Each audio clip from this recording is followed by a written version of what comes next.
Welcome back to episode 157 of Cookies and Milk. I'm your host, William. I'm your host, Ben. It's episode 157. 157. Did I say 6? I have no idea. Oh, okay. It is 157, as it turns 158, episode 158. Oh, no.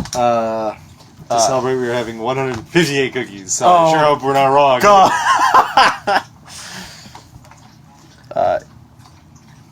Mario Kart World Tour is out. Have you played it? No. Fuck. It doesn't matter. Because it's, slow.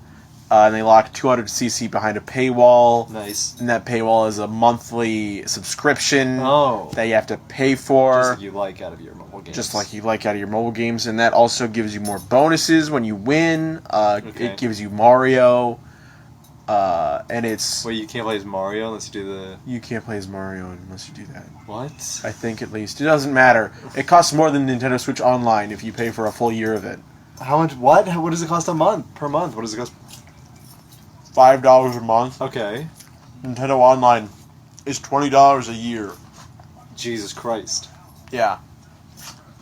So it's so weird that Nintendo has become one of the most despicable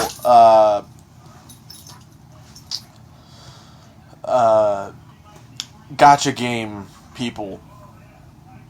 Is Pokemon You live with somebody who plays it. Trainers Heroes? Masters. Masters. Is Pokemon Masters bad? You live with someone who plays it. We don't talk about Pokemon Masters. I've only seen he's made some polls and it looks fine. I don't know. I think it's better than Mario Kart World Tour. It's so weird because normally a company will settle on a policy as far as their games go. Yeah. And it'll stick. And Nintendo refuses. They're what the fuck? They'll do whatever, whenever. They've gone the broad spectrum of what games can be. What mobile games can be. And it's they started with paid apps, which are fine. As long as the game is good, and as long as it runs well, and there's no locked content. Was Super Mario Run? Did you have to buy that? You had to buy that. Oh. It's $2. Which is fine. That's a good price. It's weird because back in the early days, if you were hey, you have to pay $2 for this app, it'd be all right, cool, yeah. But nowadays it's you have to pay $2 for this app. I have to pay what? Yeah. You have to pay money for an app? Yeah, it's... Well, I mean, even then I was I don't want to pay money for apps. I'll look for a free app. Yeah. Because I was a kid. But I mean, nowadays, do people buy apps? Do they do that? Does that happen? I feel like they don't. But I feel so Nintendo had the brand power to do it. Yeah. Because Mario Run was successful. Yeah. Pokemon Go, wildly successful. Dynamite, not a purchasable app. But it was an app that had in-game purchases. Yeah, so that was their next one, and Yeah. and it's doing great. Calling Pokemon Go a runaway success is putting it lightly. Yeah. Next was Fire Emblem Heroes. That's made them a lot of money, and it's using the basic gacha mechanic. It's whatever. Everything, every anime mobile game, every, Nintendo also has Dragalia Lost that is probably the same thing. They're successful games, and they make Nintendo money, and I think that's what they've focused on. But they've just gotten more greedy with it. How was Pocket Camp? Did you play Pocket Camp? Pocket Camp is fun. I'll say Pocket Camp, Fire Emblem Heroes and Pocket Camp are probably the best Nintendo mobile games. And if Isabel were here, she would probably contest to that. And she's also played Mario Kart World Tour, so she could have talked about it, but she doesn't like to be on the podcast. Right. I feel as much as it's a $5 monthly subscription to this mobile kart racer, as much as I'm that's pretty shitty. You don't have to do it. You don't have to do it. And it's not great that it's hey, this content is locked unless you pay for it. Yeah. That's never a good thing. Also, they make fake bots Like, they make fake players in the form of bots to make it seem like you're playing with, like, people online that are, like, a lot of racing mobile games are doing. That makes sense. You do not get to play with other people. Like, you do, but it's like... If they can't find a full game, they'll bot it up. They buff they make it seem like a lot more people are playing it. That makes sense. That's how... Yeah. That's... See, there's definitely, like, something to be said about that.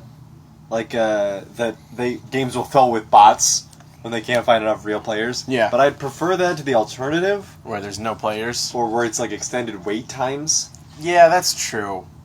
But then it kind of feels like almost like a hollow victory, depending on how good the bots are, of course. Yeah.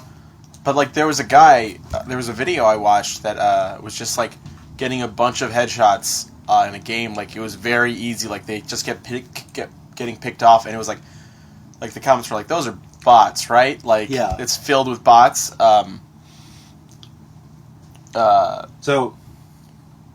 I can sort of tie that into Magic Arena launched.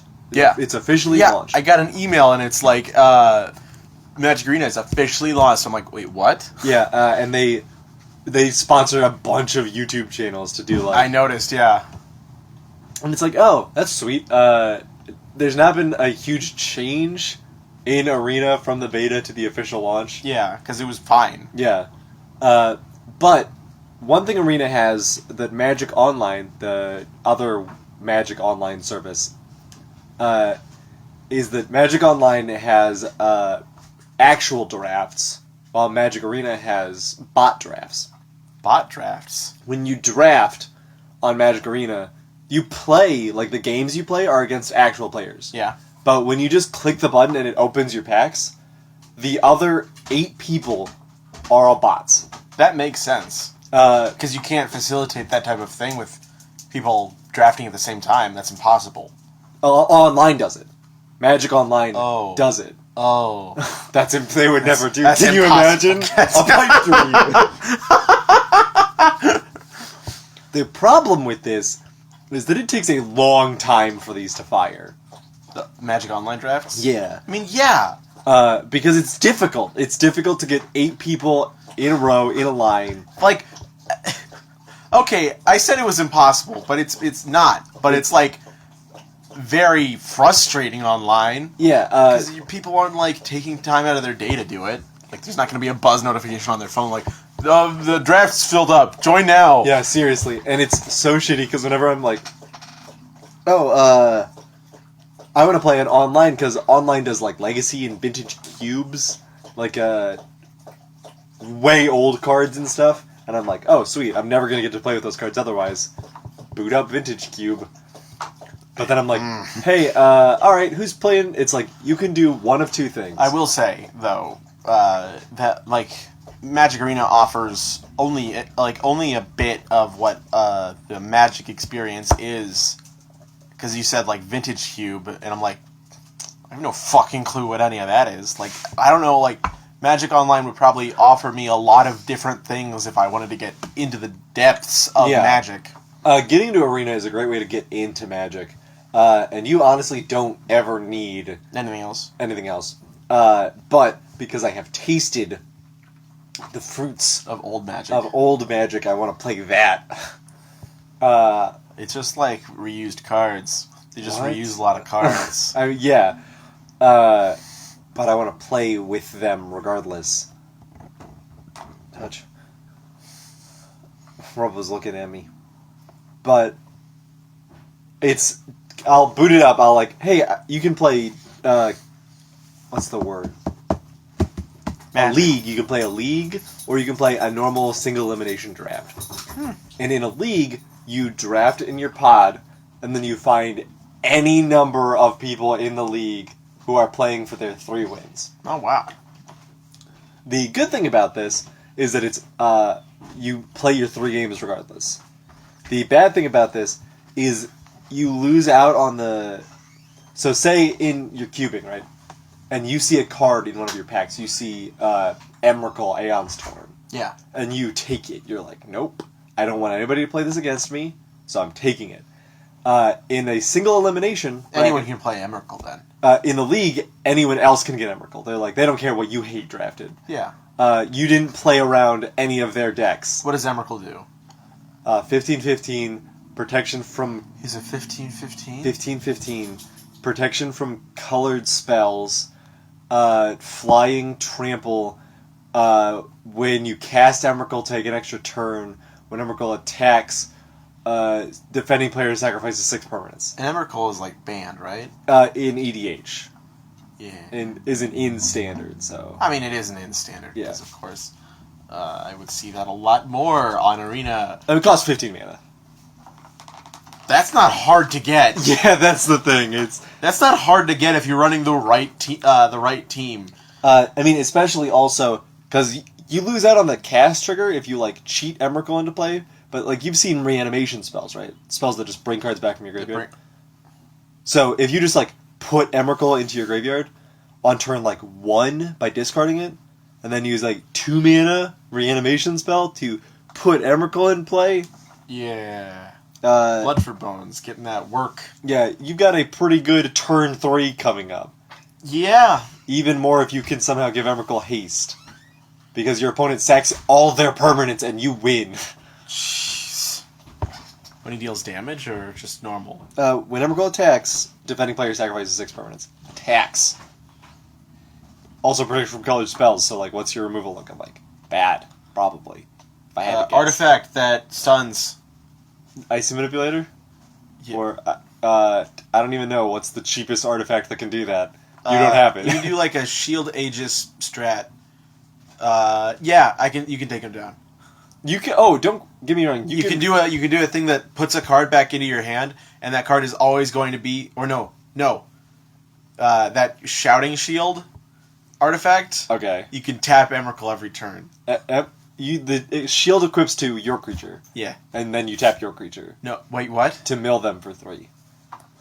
No, wait. There's glaring. That's an artifact. There's a glaring Aegis artifact. That's white. I thought it was an artifact because it was a shield. I mean, if the creature's on the battlefield, it's no longer a spell, so that can target Emrakul. So if you have a 1-drop that taps to tap a creature, then you're good. That's the ability of the enchantment, but then it's a white enchantment. You're good. Really? Not a spell. Emrakul is protected from colored spells. When it enters the field. Yeah. That's what it does. Oh, that's still fine. Okay. That's not a spell, that's an ability. Okay. But yeah. So, glaring Aegis deck. That's the one. That's how you beat Emrakul. Build around that when you draft. Vintage Cube strats. And it was the Emrakul's not in this deck anymore, but these 4 glaring Aegises are. They keep tapping my creatures. Who plays this many glaring Aegises? Why are they in Vintage Cube? That's from Standard! Oh man, all the 4 people that are gonna watch this that don't play Magic. Oh, fuck. Sorry, guys. You, and me.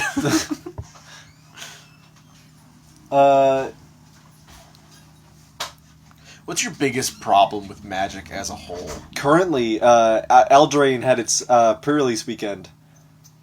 And for those of you who played in the pre-release weekend, I'm very tired of Lovestrike Beast. I hate that card. Because he's a 1-drop, right? It's you adventure for 1 where you make a 1/1, and then you can play it it's next a 3-mana 5/5. Yeah. And it's like, oh, why? Mm-hmm. Why is it that? Yeah. Why doesn't it cost 4? Why doesn't any part of it be different? Why can it still block if you lose the 1/1? Yeah. Why is there not enough removal in this set to deal with this thing? Why does every card in the set need so much removal? Eldraine is all over the place as far as creature effectiveness goes. Yeah. Like, you got 3-mana 5/5s versus like a 4-mana 2/3 with double strike, and it's like, this doesn't seem like a great deal for me at all. There's this card that drops for, I believe, 5 that has, I believe it has like 7 toughness, but its power varies by the card amount you have.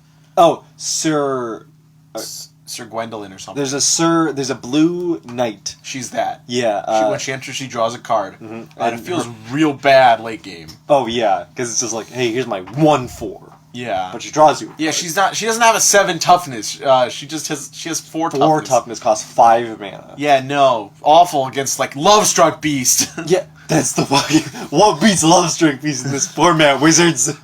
Why did you do this? What removal beats this? It doesn't make sense. I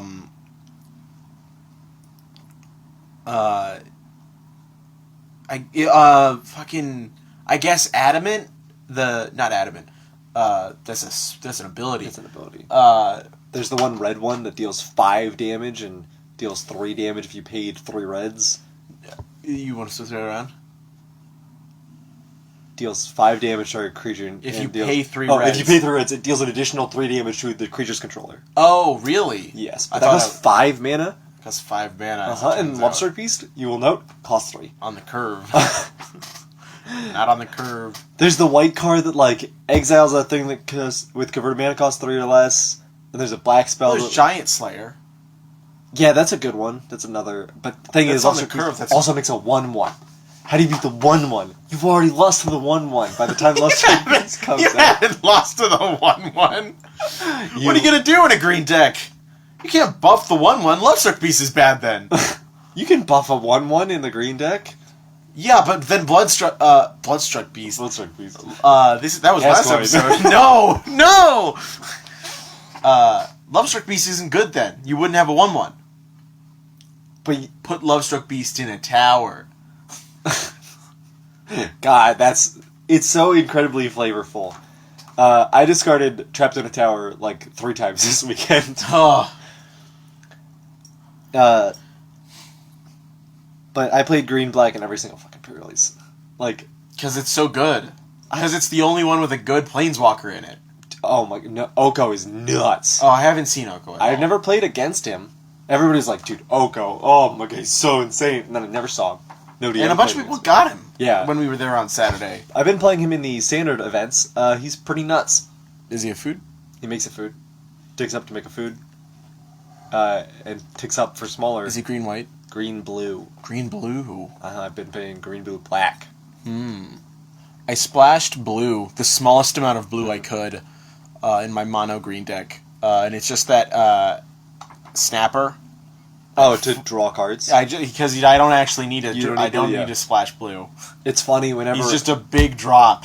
Whenever I'm like, hey, I want to put one of these cards in the deck, Arena, and Arena's like, don't worry, here's some 4 islands just for that. And I'm like, what are you talking about? Shut up.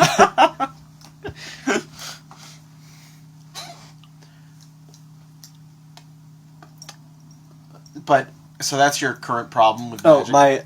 My all-around absolute highest problem with Magic is that the mana system feels clunky. But every game that I've ever played that has attempted to fix this, I haven't liked. Right. What, other than Hearthstone, what have you played? There was a game called Force of Will. That was another card game that I played. I think I remember you playing that a little bit. Yeah, it was one of those things. The problem with other card games is that I'm already, like, very invested in Magic. Yeah. And whenever one of my friends brings in, like, another new trading card, deck-building card game, I'm like, dude, what the fuck? What the hell am I gonna do with this? Like, How do you feel about Yu-Gi-Oh, then? That's just the sacrifice mechanic. Yu-Gi-Oh is a weird one, because I played that first, like many people did, and I tried to get into it, but Yu-Gi-Oh handled its power creep so much worse than Magic did. Yeah. Like, Yu-Gi-Oh started very basically, right? You have 5-star monsters that need 1 tribute, 6-star monsters that need 1 tribute. I say very basically, and the math escapes me every single time. 1 star, you play a creature, you tribute summon it, you play a bigger creature. Yeah. It's very simple. You get 1 summon a turn, that's it. But then they had to do something new, right? So they were like, alright, well you can, like, ritual summon monsters. You can use a special summon monsters with a spell card. And you can polymerization Or you can to make a new Polymerization creature. from your extra deck. Or you can synchro summon from your extra deck. Or you can XYZ summon from your extra deck. Or you can pendulum summon from your extra deck? What the hell's pendulum summon? That's a great fucking question. Don't worry about it. There's too many summoning. That's the problem. So many that the newer editions of the game come with a special new zone that changes how you special summon monsters from your extra deck. What? Yeah, to limit how the fucking game works. I just want to play my old Dragon Man. And you can't do it anymore. You can't fucking do it. He just has some good attack and defense. No. Whereas Magic really hasn't changed that much. And Magic's focus on like limited and standard have kept it that way.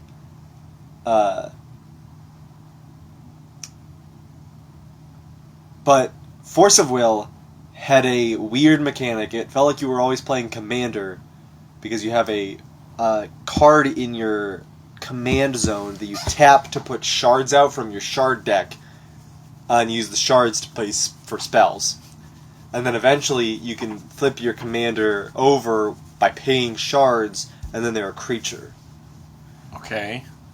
The problem with this is, again, that other games are really bad about doing power creep, and also one of the best parts about Magic is that at the end of the day, every deck can sort of deal with every kind of card. Yeah, that's true. Some maybe a little worse than others. Oh, I mean, Red can't deal with enchantments. That's just sort of the truth. Yeah.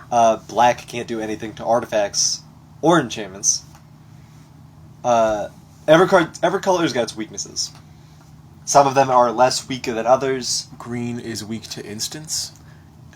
Instants and sorceries. Green, yeah, it's pretty bad against instants and sorceries. It's also notably not the best at fighting creatures. Green isn't? Because you have to fight them, right? You can't just, like, destroy all creatures with green.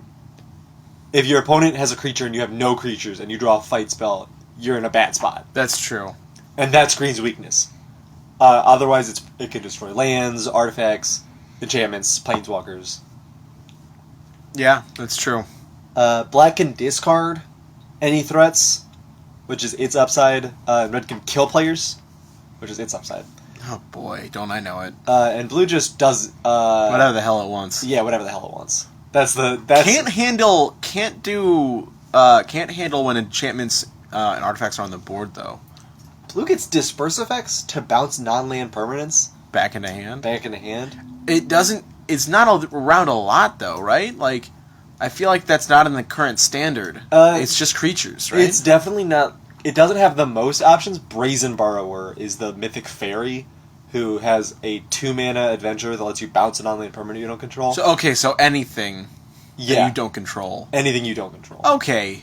That makes more sense why they're a good card. Yes. And then the other side is a 3-mana flash flyer that can just start go into town. I mean, I don't know. I don't like it. Brazen Borrower? Yeah. I feel like they would be good if they had the mythic. If it returned any non-land permanent. Instead of just your opponent's control? Yeah. It'd be too good in that case. I mean, it's whatever. A... Unsummon is a 1-mana 1-drop and it's common. And it hits any creature. But it doesn't have a 3/1 stapled to the other side of it. Yeah. But it can't block anything. Whatever. It can only block, like, flyers. And that's all it would do anyway. You're just trying to kill them. That's the other side of Brazen Borrower. I don't think it's very good. You bounce the creature with the first side of Brazen Borrower. I don't know. Why would you block the thing you already bounced? I feel like the card might be... the card is not, like, the most expensive card in the set, so... Maybe people are sleeping on it a little bit. Or maybe it's not good. Maybe I don't know anything about Standard. People were getting, like, really excited about Brazen Borrower at the event. Yeah. But, so like... fuck if you know. Yeah, fuck... What do I know? I don't know anything.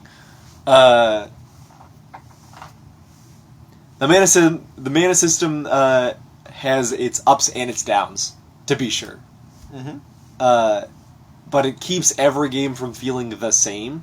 True. And there's a lot more thinking to do than just every turn, tap my J-Ruler, get a shard. Tap my J-Ruler, get a shard. Yeah. And then, because the problem was that it's like, alright, once my J-Ruler is done tapping to give me shards, I don't need more shards, I put my J-Ruler as a creature into play. And then none of my opponent's creature removal can target my J-Ruler. In Force of Will, as I remember, I don't know, it's been a fucking long time because the game sucks. Half the cards, or 75% of the removal spells couldn't target J-Rulers. Because I don't think you can get it back into play. That's fair. I don't know. The moral of the story was they fixed that with Commander easy. Yeah, because it's just like... You go to Commander Zone. Yeah, costs 2 more mana. Costs 2 more mana. Easy. Can I make the King of Grendelin or whatever Commander? The food one? No. The food king? Which king? Green King. Giant King. Yeah, Yorvo? Yeah, Yarvo. Yorvo can be a brawl commander. He can be an actual commander too. I know he could be. He's legendary. Yeah, he's legendary. I want to do a deck with him as the commander. Seems good. That'd be very fun. I misread him at first. He's much better than I thought it was. Absolutely. I thought it had to be a green creature that had power greater than his to put a counter on him. No, that's 2 counters. Yeah, then he gets 2 counters. Is it green creatures only? It's only green creatures. That makes sense. That's fine. He's triple. Yeah. He's triple green. I mean, he's triple green to cast, and he's a 4/4. Yeah. That was the problem. He's Love Struck Beast. He loses the Love Struck Beast. Way harder to cast. To be fair, Yorvo, I made him a 16/16. Oh god. And I still lost. Because they were playing the Amass, lose 1 life per turn. Oh yeah. And they got him to 8/8, 9/9, and just when I had the amount to brawl him and make him the stupidest thing, I put the out muscle on Yorvo. Yeah. Indestructible fight. Targeted the thing, and he gave him hexproof. Ah. Which shouldn't work, right? I already targeted the creature, I was just swinging on it. I guess it would have been a target of the spell, but that was the only way. Yeah. They murdered. Then I did that thing where I put 3 +1/+1 counters, and I doubled all the +1/+1 counters on him. And since all he is +1/+1, yeah, he went to 16 plus, and then they cast murder. Right. That's the problem. That's the problem with green. Is that a lot of times you can get a big creature. And then what? I mean, the best way to do it is to get a big creature that has X-proof. Yes. Because those are the big things you got to worry about. So Carnage Tyrant was such a great card. Is the dinosaur that was hexproof gone? Carnage Tyrant, yes. Oh. Thank goodness. I mean, yeah. Lost so many games, stupid Carnage Tyrant. Can't be countered also. Manageable. What do you mean he's manageable? He's a manageable card. Not for you. Not for me. who runs control decks, but for me who runs aggro decks. Yeah. I can handle him with a green deck probably, maybe with a white deck, with a red deck, with a red-green deck, because those are pump spells. Yeah. He's super weak to pump spells. If I pump him, no. Target if you can't cast spell on target creature, kill target creature. Target. Target creature loses hexproof would be an incredible card. Target creature loses hexproof. Remove hexproof from game. There's Leyline of multicolor. You can't apply hexproof. Your creatures lose hexproof and your opponent's creatures gain hexproof. Hard mode. What? Your opponents can't target. Look at Rebel Stretch. Your opponents can't target their own creatures with spells or abilities. Right, that's what gets me. The fact that hexproof only applies to one side. Yeah. You could target a hexproof creature you control just fine. That shouldn't be how that works. Yeah. You're thinking of Shroud. There's an old mechanic called Shroud that was cannot be the target of no one can target it. The problem with Shroud was the people were playing it like it was hexproof. And they thought they could target it? They thought they could target it, but opponents couldn't target it. Ah. The Wizards over Wizards of the Coast were like, yeah, I mean, that plays better, that's cleaner. Hexproof. Let's just do that then. They took the old slippery bogle mechanic and made it a real named thing. Robo's gonna knock a mask on him. How do you feel about the player base? Of Magic? Yeah. I think it's good.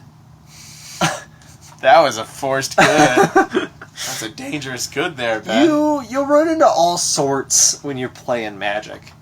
I don't understand people who bring like tier decks into the free queues on Arena. I think stop doing that. Yeah. But that's the whole point, right? Like, that's how it always be with online gacha games. You know? Yeah, it's weird. Because when you think gacha, you don't think like Magic Arena. Yeah. But it's a gacha. It's a free to play game. Yeah. It's just very like it knows for a fact that you can play Magic elsewhere. Yeah. So it's like I feel like it's much more open. Yeah. It is weird because I was cracking open all the pre-release kits and I was like, oh man, I wish I could get this online. Just like a weird thing for me to think. Yeah. But that sort of thing about eldraine is there's a lot of parasitic mechanics, which is any rare that cares about food isn't in a great spot. That's true.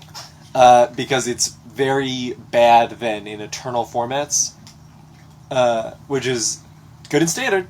Like Gilded Drake, gonna be pretty good in standard. Any deck that makes food is gonna want a Gilded Drake. Although there are certain things that are just good, even without like a constant flow of food. Like there's the giant that enters and creates 3 food. Yeah. And if you sack 3 food, you can get him back Yes. from the graveyard. And if you're running a black-green deck with resurrection spells, you can just get him back and you can constantly get food. Yeah, that card's pretty good. Because he's very clear about how he works with food. To be fair, I did fail to use him because I was like, "Ooh, I can tap this. I can sack them 3 in a row, like 1, 2, 3, and then I get him back." I thought I sack a food and he comes back. Oh, But then I read the text and I'm like, "Why didn't he come? I have to sack 3 foods at once."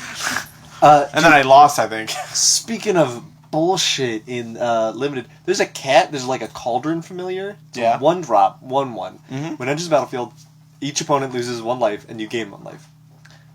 Sack of food, put it back into play. What? What? What? What? It's so good. Me But and Alan, there's like enchantments that do that anyway. the thing is that me and Alan were playing in limited, and they were turn 1 that, so we both lost 1 life, lose 2 life. They gain 1 life. Second turn, that Lovestruck Beast adventure. Third turn, Lovestruck Beast. Fourth turn, Witch's Cauldron, Witch's Oven. Oh, which is oven. Which is oven. That so makes food tokens? sack a cat, make a food, sack the food, get the cat back. Oh my Do God. this every turn. Jesus. And it's like, dude, what the fuck? That's disgusting. 1 cat would have been fine. We had the exile from the graveyard and everything. 2 cats? They brought back the cat. Yeah. Wow. Rubber. He looks mad. Rubber. You bad mouthing a cat. Rubber. I'm eating the paper. You have food. It's right here. Look at that. Look at this. That's been a,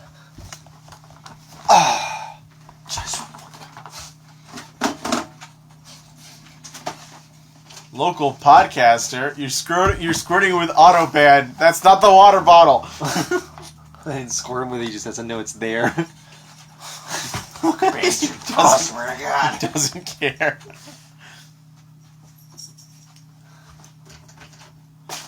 So, that's Magic. I think it's a concept that mobile games are sort of headed in that direction. What Magic's doing? No, yeah, a little bit, right? Because it's weird that Magic Arena is like sort of a gacha mobile game of sorts. Yeah. Where it's got like a very free-to-play, pay-to-win aesthetic. Do you think it's pay to win? Sort of, but you don't need to. If you're trying to, like... Depends on what you're trying to win, right? As long as there are limited formats, it's going to be very beginner-friendly. Like, hey, come in and just play this. Like, Yeah. Just boot it up, pay some coins, do a draft. Yeah. If you so desire, you can buy some gems and some packs. But it's up to you. But packs are easy enough to get. Yeah. And you get wild cards from the packs Yeah, that lets you get any card you want. So it's not like the mythics are standing in your way for like what you can and cannot do. Right. What I am interested to see, and this is like, I don't think Arena is ever going to be made for this, but I'm excited to see if Historic turns into an actual thing. Do you think they'll make a bunch of old cards available? I hope they don't. That'd be too much, I think. Because it's sort of uninteresting, right? We know those cards are good. What I would rather see is what cards really stand out. I want to see, like, Ixalan up to current stuff. What are the best of the best? Yeah. Like, in a year's time, once we've gotten, like, 2 or 3 new sets into Arena. A lot of dinosaur stuff, right? That's the question, right? Are they still going to be good enough? Oh, okay. So, like, Ixalan up until we're getting Return to Theros and then, like, some monsters set. We're not even, like, staying at Eldraine for at all? Nope. Because they changed it. It used to be 3 blocks. 3 block sets. But then it was 2 sets. Then it was 2 sets. Now it's just 1? Now it's 1. I don't like that. Yeah, it's weird. I think that just means they're, like, kind of, like, getting a bit wary on ideas. Wouldn't it be the opposite? What? So the problem is that it felt like ideas got old fast, right? You get Ixalan. It's fresh, it's new, pirate, vampires, dinosaurs, and then you get Rivals of Ixalan, which is more of them. Yeah. And then you go, take it back a step, Amonkhet. Trials, Egyptian themes, deserts, combat, all that kind of So stuff. M19? It goes M19 to Ixalan. Was M19 the tail end of Amonkhet? M19 was after Ixalan. Oh, it was? Or M19, Dominaria, M19. Or Ixalan, Dominaria, M19. Dominaria was one thing. Yes. Dominaria was one of the first 1-block set. But then we had, like 4 sets of Ravnica. That's the weird thing. All of those were technically 1 block. What? How it used to be, way back in the day, was that every single set, every single story would be 3 blocks. 3 sets. Each set would be part of a block. Yeah. I've never understood. But so, you would get Theros, and then Born of the Gods, and what was Theros? The Greek plane. Oh, we're getting that back then. We're going Return to Theros. That's fun. But we got Theros, Born of the Gods, Journey to Nyx. And then we had Tarkir. Khans of Tarkir, Fate Reforged, Dragons of Tarkir. And then you'd have New Phyrexia, Mirrodin Besieged. Oh, fuck. Something else. How New far back Phyrexia. are we? What year is this? This is before I started playing Magic. Jesus Christ. But that's the point, right? You have 3 of these sets. And if you ask anybody, you'd always have, like, the first set, great. Second set, terrible. Third set, fine. Why? Because the second set, first set, 350 cards. Second set, 150 cards. Oh. Third set, 200 cards. It was like filler, right? Instead of having one full idea, they were forced to take one idea and stretch it out over 3 sets. So what you would do to draft this is you would take one pack of the first set and then 2 packs of the second set. And then when you drafted the third set, 1 set of the first, 1 of the second, 1 of the third. Instead of a third set and a second set to double down on the ideas of the first set, you just have 1 block. So this is good then, right? This is a good thing. Okay. it's not a great thing for like trying to fall in love with a world. That's what gets me though. Yeah. Because like, I've started like, now that I've realized that the lands vary from set to set, I realize the lands are like what the worlds are. I get more into looking at them, and it makes me enjoy the worlds a bit more, and it makes me like, because especially the eldraine things, the castle, castle lands. I love them. They give a really good feeling of like what each thing has to offer. Yeah. Locthwain Castle looks like a Star Destroyer. Yeah. I would love to live in the green... What's it called? Grainberg? Castle Grainberg? I'd love to live near Castle Grainberg. I'd feel so safe being under Yorvo. You know? I'd feel under him. I want to be under Yorvo. There's something... Where would you feel most safe? I think we... Finish your sentence first. Finish what you were saying before. There's something pretty sweet about the idea of being a knight and coming up to the keep and like... And then serving Yorvo. Yeah, that's sure. There's always been that question of what's the safest plane in Magic? Where would you choose to live? Eldraine is probably up there. Yeah? What's the worst thing that happens to you, like, on Eldraine? Fairy tale things. Yeah, like Fey trickery. Fey trickery. Fey trickery can be really bad, though. Yeah, I mean, like, you turn into an elk, and then you get caught in the Great Hunt. Yeah. Which sucks, all things considered. But like, you're a cool elk. But, like, other end of the spectrum, right? I mean, like, hold on. If you're an elk, if you become an elk, and you retain the knowledge of a human, you could be the best elk. What would you do? Although you wouldn't be happy about it. If you were an elk tomorrow, what are you doing that's better than other elk? Living with humans. Going to a fucking zoo voluntarily, bitch. That's right, I'm safe. I didn't read Aesop's Fables. Put a collar on me. Fuck you, Darwin. Not today, bitch. I'm going to the Galapagos. That's where elks go. That's where elks go. I'll swim there. I'll befriend a bear. This'll work for sure. But, like, that's not that bad. That's not that bad. What, becoming an elk? Being an elk, if you became an elk, if I was on Eldraine and I'm, like, a knight. Elk drain. And then, like, fucking Oko showed up and he was like, hey, give up the calls of society, you're an elk. And I was like, would Oko do that? That's what he does. Fuck Oko. He does that to the king. What? The Kenrith, Lord Kenrith, he turns him into an elk. Oh, yeah, in white? Is he... He's the... But there's a whole card that's like the Return of the King. Yeah, I mean, he gets better. Okay. Mario saves him in Mario 3. Yeah. Yeah, the king has been turned into an Toad elk. is jumping up and down, and you have to kill a Oko. turtle. You have to kill Oko. That's the problem, though, right? It's that when we went back to Ravnica, I was like, oh, alright. So, Assassin's Trophy showed that Asperia had been killed by Vraska.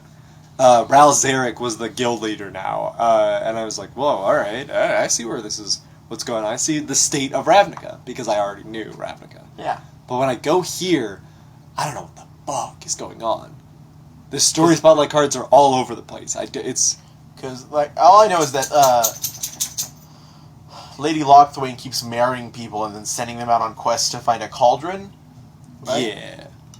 To the big legendary cauldron. Yeah. That's of the Locthwain kingdom. Right. Every kingdom's got its legendary and its whole thing is that, and the whole kingdom's thing is that every time they fail, and it's a big mourning thing, but then it turns into a celebration, she finds another husband.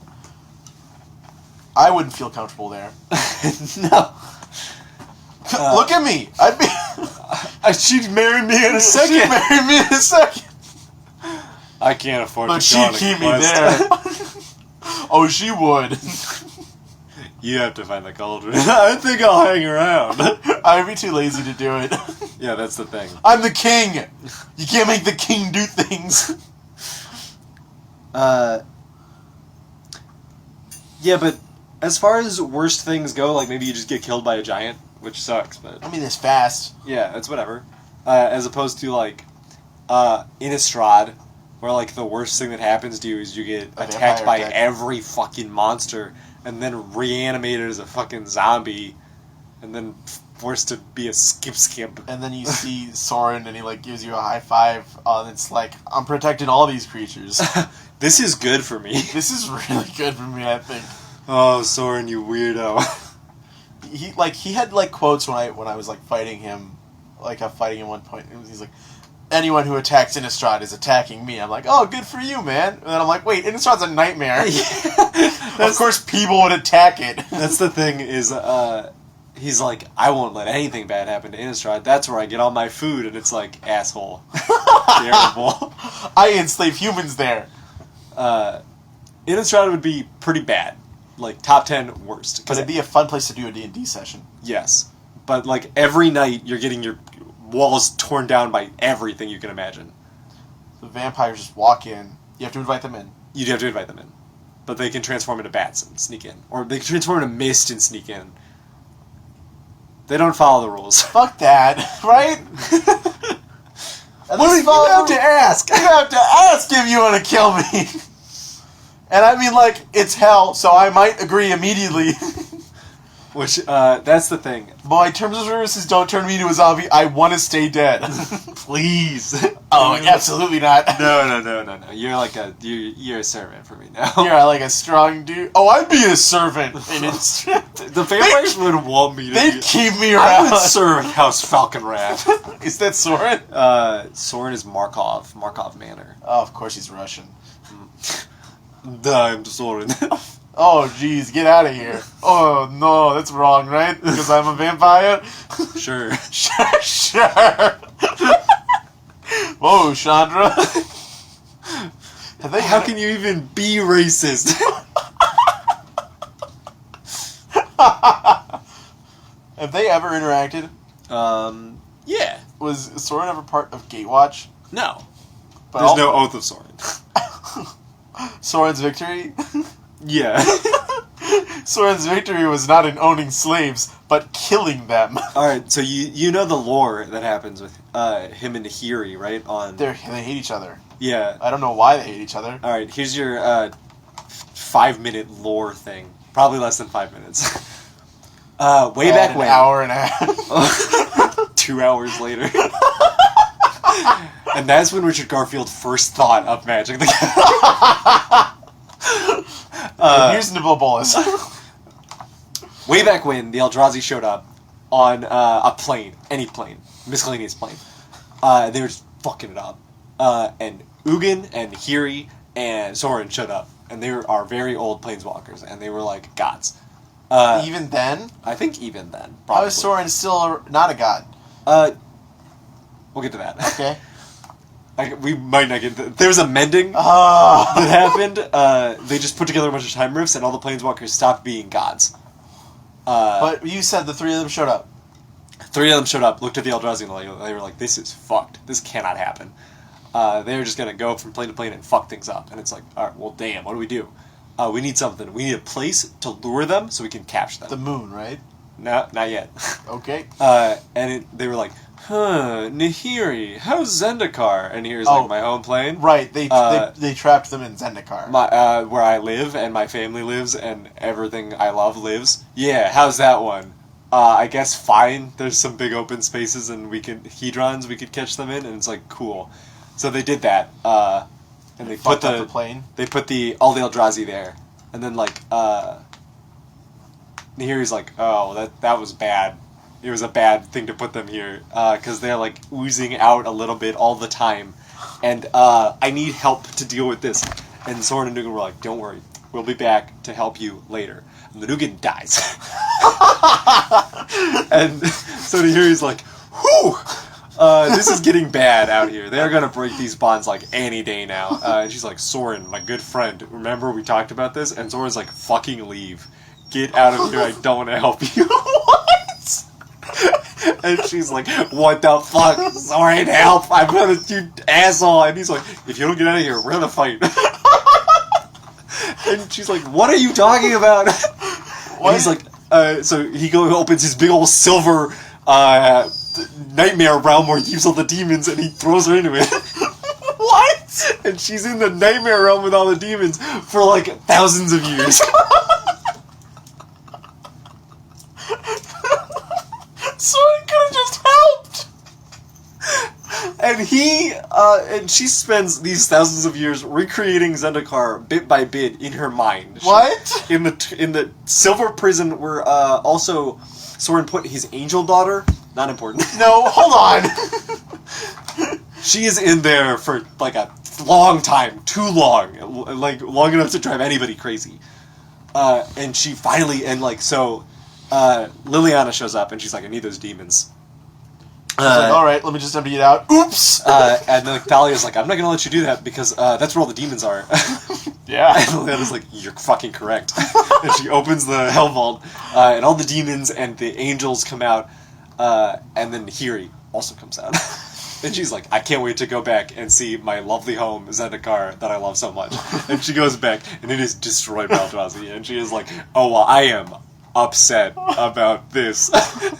So she goes back to Innistrad, and she constructs a summoning thing and summons Emrakul to Innistrad. The Eldrazi? Yeah, the biggest one. The queen of the Eldrazi. So, because she does this, the Gatewatch are able to defeat Ulamog and Kozilek, who are very strong, but not as strong as Emrakul. Not as strong as Emrakul. So they beat them. And they were save planeswalkers, right? The Eldrazi? None of them? No. They can just do it? They just do it. They go into the Blind Eternities. What was the description? So when they killed it, it was like Ugin was like, "You should not have killed them. You can't do that." And it was like, "Well, guess what? We fucking did. We're not gonna let anyone destroy them." Ugin described it as like a giant sticking their hand into a puddle. And the Eldrazi? The Eldrazi were a hand getting put into a puddle. And he's like, you don't want to see whatever put the hand in the puddle. And that's what you fucked with. And they're like, well, we're not... Fuck you, Ugin. You're dead. Oh, he got better. Not important. Wait a minute! That's for another day. You told me like early summer that he was dead. It's fine. He got better, but so Nahiri shows up, right, and she fucks up Markov Manor. She destroys Soren's fucking house. And Soren comes back and he's like, I am upset about this. And he's like, Nahiri, why did you bring Emrakul to Innistrad? Hey, why did you bring Emrakul here? And she's like, hey, why did you eat a dick? Soren, fuck you. And I'm a vampire! And then they fight. And then... Is that the single combat spell? Not yet. Not yet! So, they're fighting on Innistrad, and Soren bites her and drains her blood. And then she's like, why did you do that instead of killing me? And she locks him in a rock. She puts him in a wall. And he's like in a wall there, like hands and face out.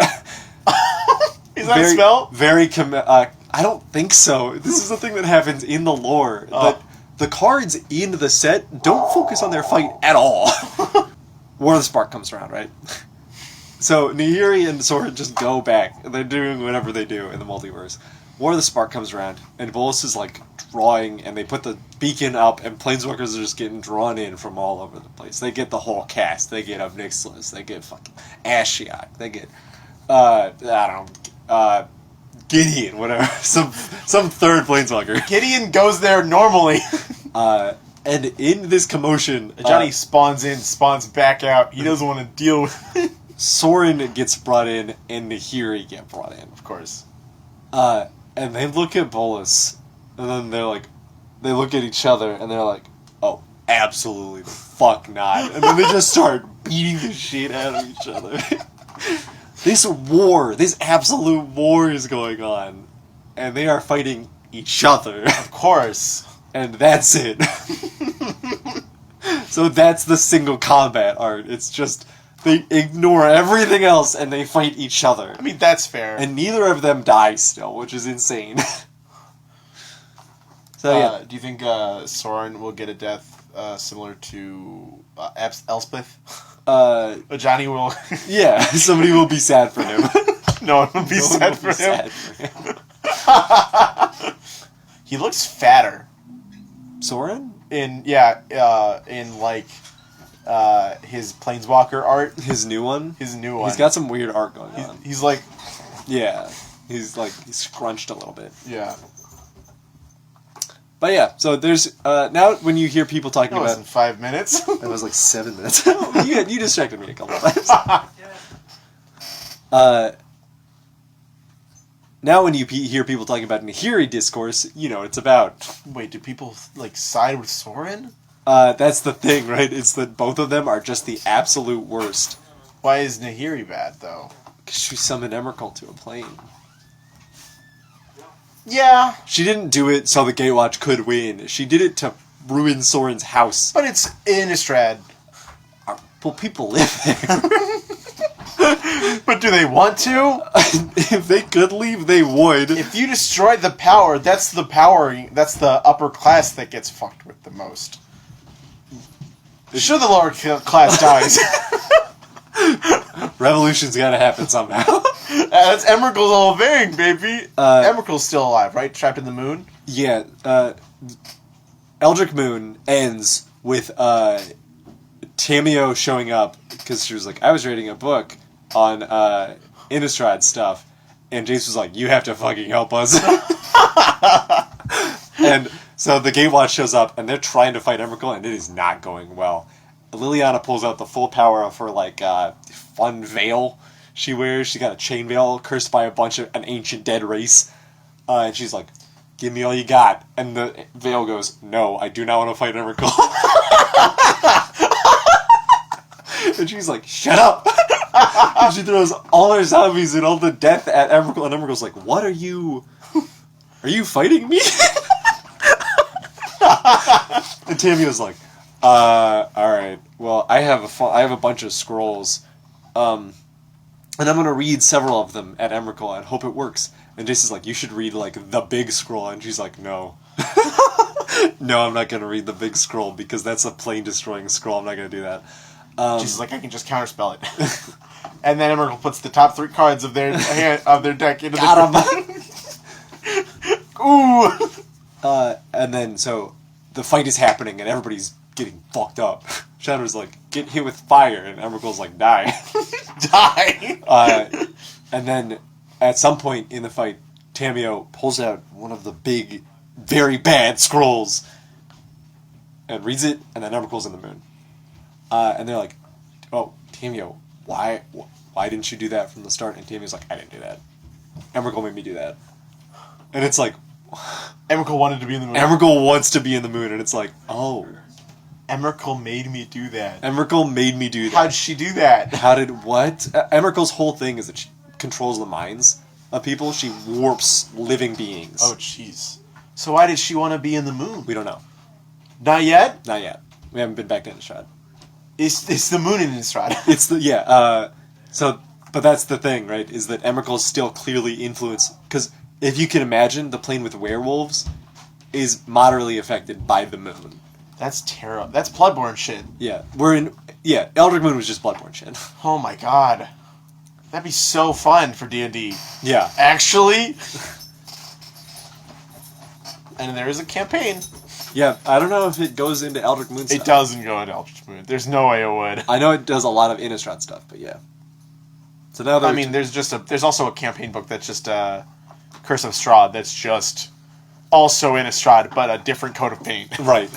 Because Curse of Strahd's fucking first edition shit. Oh, Jesus. I mean, I think it's first edition shit, but it's old. Yeah. So that's the thing, is that... they made it for 5th edition again.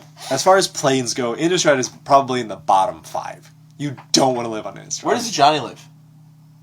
Johnny is from Alara, which is a plane... My Adventures character? Yeah. He's from Alara. You know when I say stuff like Naya and Jund and Esper, I say weird, fun words?